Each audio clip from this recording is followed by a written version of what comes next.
Linda Sarsour spends quite a bit of time trying to convince Americans that they would absolutely love Sharia. You'll know when you're living under Sharia law if suddenly all your loans and credit cards become interest-free. Sounds nice, doesn't it? Wow, so if I sign up for Sharia, I get interest-free loans and credit cards. Not to mention child marriage, spousal abuse, raping female captives, stoning adulteresses, the death penalty for apostates, and the violent subjugation of all non-Muslims. Sharia, come for the interest-free loans, stay for the pedophilia and female genital mutilation. Speaking of female genital mutilation, you'll never guess who just got caught lying to all of her gullible followers about female genital mutilation. I'll give you a hint. I am every Islamophobe's worst nightmare. She's every Islamophobe's worst nightmare.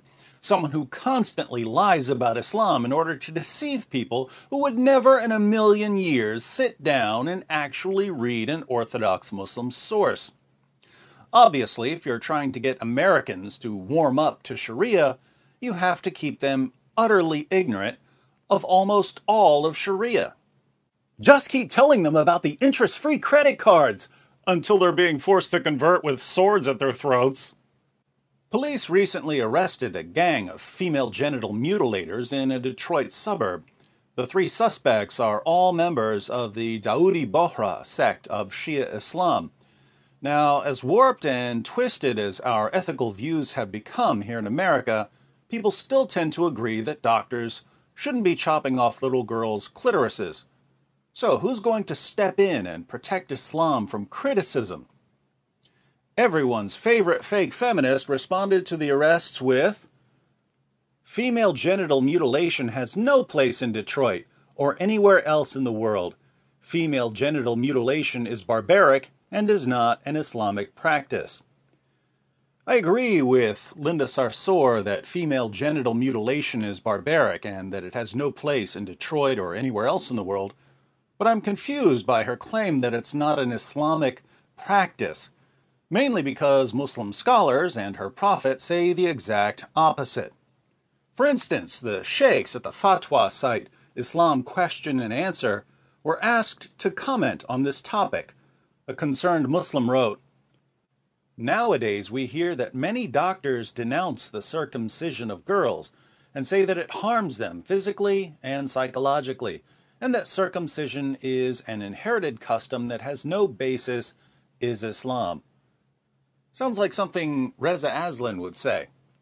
I mean, the argument about the female genital mutilation being an Islamic problem is a perfect example of that. It's not an Islamic problem, it's an African problem. Well, wait. The scholars replied, "Praise be to Allah. Firstly, circumcision is not an inherited custom, as some people claim. Some people, including Linda Sarsour and Reza Aslan. Rather, it is prescribed in Islam, and the scholars are unanimously agreed that it is prescribed. Not a single Muslim scholar, as far as we know, has said that circumcision is not prescribed." Think about this. Linda Sarsour tells her followers that female genital mutilation isn't an Islamic practice. But actual Muslim scholars say that they unanimously agree that it is an Islamic practice and that they can't find a single Muslim scholar who doesn't think that it's an Islamic practice. Oddly enough, this would suggest that actual Muslim scholars don't regard Linda Sarsour or Reza Aslan as scholars, and yet Sarsour and Aslan are constantly paraded across news channels as experts. It's as if our news channels don't want accurate information about Islam. But let's see why Muslim scholars are unanimous on this issue. Their evidence is to be found in the Sahih Ahadith of the Prophet, which prove that it is prescribed. For example, 1. The hadith narrated by Al-Bukhari and Muslim from Abu Huraira that the Prophet said, "The fitra is a kind of natural predisposition human beings have because they're created by Allah, is 5 things. or 5 things are part of the fitra: circumcision, shaving the pubes, cutting the nails, plucking the armpit hairs, and trimming the mustache. This hadith includes circumcision of both males and females. So, female circumcision is part of Allah's created order according to Muhammad, the Prophet of Islam. 2. Muslim narrated that Aisha said, "The Messenger of Allah said, when a man sits between the 4 parts, arms and legs of his wife, and the 2 circumcised parts meet, then ghusl is obligatory." The Prophet mentioned the 2 circumcised parts, i.e., the circumcised part of the husband and the circumcised part of the wife, which indicates that a woman may be circumcised just like a man. Female circumcision was taken for granted by Muhammad, so much so that he could describe sex as the meeting of the 2 circumcised parts. Strange that Muhammad would take female circumcision as an absolute given, while Linda Sarsour describes it as a barbaric practice that has no place anywhere, let alone in Islam. 3. Abu Dawood narrated from Atiyah al-Ansariya that a woman used to do circumcisions in Medina, and the Prophet said to her, "Do not go to the extreme in cutting. That is better for the woman and more liked by the husband." But the scholars differed concerning this hadith. Some of them classed it as da'if, weak, and others classed it as sahih. It was classed as sahih by Al-Albani in Sahih Abi Dawood. The fact that circumcision for women is prescribed in Islam is confirmed by the ahadith quoted above, not by this disputed hadith. But the scholars differed concerning the ruling, and there are 3 opinions. Now, lots of Muslims try to throw out this hadith from Sunan Abu Dawood. Worst thing they can do. The practice of female circumcision is established in the Sahih narrations, but the disputed hadith in Sunan Abu Dawood is where Muhammad says not to go to the extreme in cutting, i.e. don't cut out the entire clitoris, only cut off part of it. When you throw out this hadith, you don't have any restrictions, and female circumcision is whatever the doctor and the family want it to be. Muslim translators who are convinced that this hadith is authentic even distort texts about female circumcision to bring the texts into line with Muhammad's restriction. For instance, this is Reliance of the Traveler. It's a manual of Sharia. Odd that a manual of Sharia would be more than 1,000 pages long when Linda Sarsour can sum up Sharia in a single tweet. "I don't drink alcohol, don't eat pork. I follow Islamic way of living.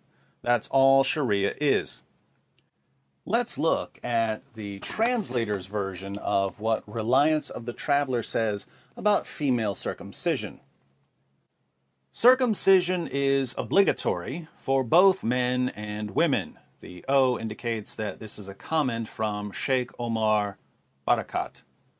For men, it consists of removing the prepuce from the penis, and for women, removing the prepuce, Arabic bazar, of the clitoris, not the clitoris itself, as some mistakenly assert. The N indicates that this is a comment from the translator, an American Muslim. And the final addition is an A, meaning a comment from Sheikh Abdul Wakil Duribi. Hanbalis hold that circumcision of women is not obligatory, but sunnah, while Hanafis consider it a mere courtesy to the husband.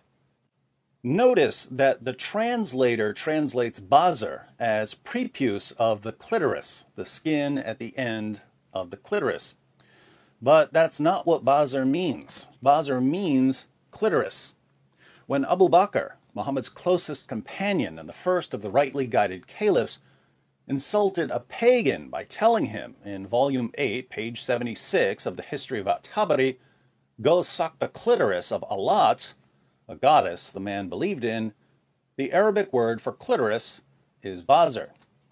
So here's what Reliance of the Traveler, a manual of Sharia, actually says without the creative additions.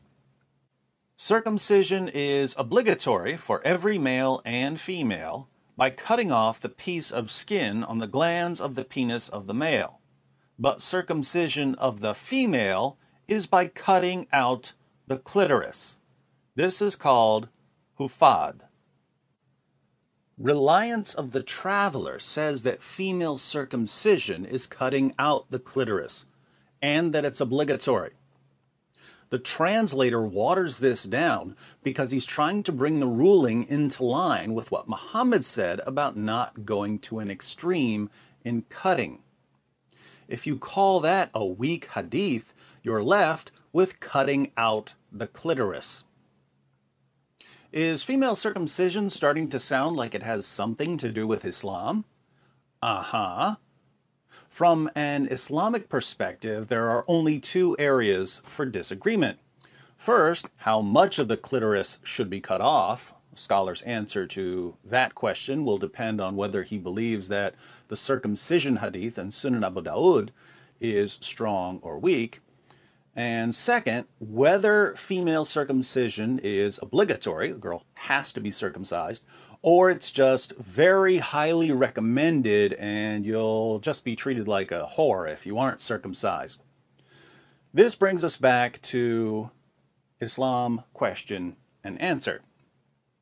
The three opinions of scholars are: 1, that it is obligatory for both males and females; 2, that circumcision is sunnah for both males and females; 3, that circumcision is obligatory for men and is good and mustahab for women. Mustahab means recommended. The scholars conclude, thus it is clear that the fuqaha of Islam, the scholars of Islam, are agreed that circumcision is prescribed for both males and females, and in fact, the majority of them are of the view that it is obligatory for both. No one said that it is not prescribed, or that it is makruh, meaning disliked, or haram, meaning forbidden. All of the scholars said that circumcision is prescribed for females. Most said that it's obligatory. No one said that it's disliked or forbidden. No one except American Muslims like Linda Sarsour and Reza Aslan. And here's what I find most amazing. You can go to some of Linda Sarsour's followers. You can show them what the Muslim sources say about female circumcision, what actual Muslim scholars say about female circumcision, what Sharia manuals say about female circumcision. You can show them that what Linda Sarsour says about Islam totally contradicts what Muhammad and his companions and Islam's greatest scholars said about Islam. And they just don't care. Linda Sarsour tells them what they want to hear, and that's all that matters. That's terrifying, not only because there's an entire generation out there that has no respect for facts or reality, but also because female genital mutilation is a real problem for young girls around the world.